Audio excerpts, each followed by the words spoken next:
This is Jack, and I'm continuing. So Anu realized that his forefathers actually played with creation. They were the planet of creation, and he couldn't believe that he hadn't known this ever. All he knew was he needed gold to exist. That was his existence. That was his life. That's what everything of the Anunnaki consisted of. And he went, well, I must still have my forefathers' genes, so let me play with creation. And that's where he started playing more intricately with the design of the human physical vessel. Okay? Now his forefathers had already played with it, but not yet intricately enough. So in the book of Ani, there were already designs for physical forms, for manifestations, because the race had played with manifestation, but they never understood exactly how to manifest it in the form of matter. And here Anu realized that the Atlanteans had the answer all the time. So all he requires to do is manifest this form, answer it, then it's done.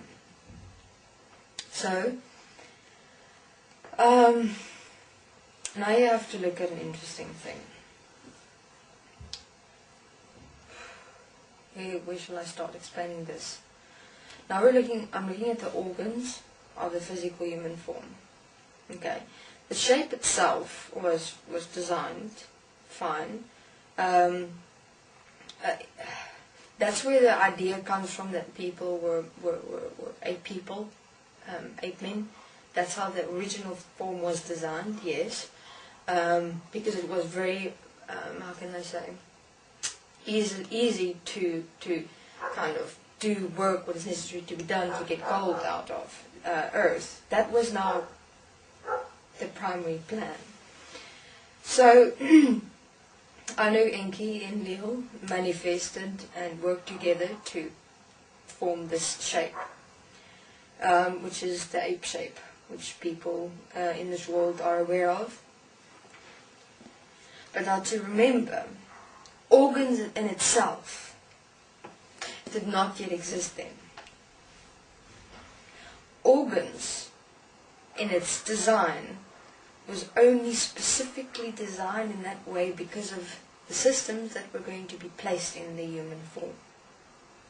That was when the enslavement of man started. But let's first get to where they manifested the physical form. It was exactly like the ape people, but there weren't like there was a structure, which is the skeleton. Skeleton was there, but it was you don't have, for instance, you know, when you look at a skeleton and you have the place for its eyes and things, and you have a place for its brain. That wasn't there.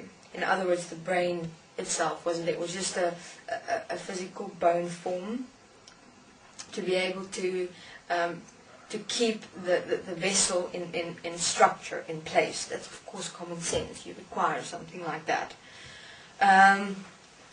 Okay, now you're wondering probably where the bone itself comes from. The bone itself was also placed as they required another form of a gravitation. So in other words, what I'm saying here is the following. The physical human form was designed exactly as Earth was placed. So the bone was was like the core of the Earth. Okay? The form itself around it, that which is around it would be the Earth. And then the gravitation of that is what keeps the physical human form like it is now, so that you don't go and drift apart in little sound molecules. You know, that would just be quite hilarious, actually. What happens in the dimensions. So in terms of what is actually the difference between human beings in manifested form and dimensional beings, is that we don't exist in a physical human body in gravitational matter. That's all. Your bone, your skeleton isn't just a skeleton. It is that which actually manifests you on this earth, gravitationally wise. In other words, the Earth's core is connected to the skeleton, okay, which connects to your entire physical human form, and it's that which actually keeps you manifested here in this world. Not just the Earth's core. The Earth's core is connected to your skeleton in your physical human form. Obviously, because how else would they keep the people grounded, or the physical form, a vessel, grounded on this earth? I mean, they tried it. That's why they first didn't have a skeleton. They just manifested the form, which is almost the ape form. Just formed. And it didn't work because it floated, like, to a certain extent. And it started floating all apart, and Anu and them went, every time they had that form going, it would start floating away and like disintegrating when they placed it in this world. They went, what the hell? Okay, that's not working. So then the Atlanteans came and they said, listen, you need something inside it to ground it, the physical form, or the form, onto this earth plane. That's where that connector comes. And that's what they did. So that's where the skeleton comes from. So now they've got the skeleton. Now the skeleton looked a bit different. It was that ape-shaped form, so it was quite big, like walking like that. And the eyes, they had the eyes, of course, but they didn't have the eyes to a certain extent, because they thought, we just have to walk in, our eyes will be the eyes, and that's it. Nope, didn't work. They tried to get into this form, but they couldn't manifest in this form. They were still separate. And they still saw interdimensionally, but they weren't manifested here. And they went, oh, shit, what now? And so, who was it?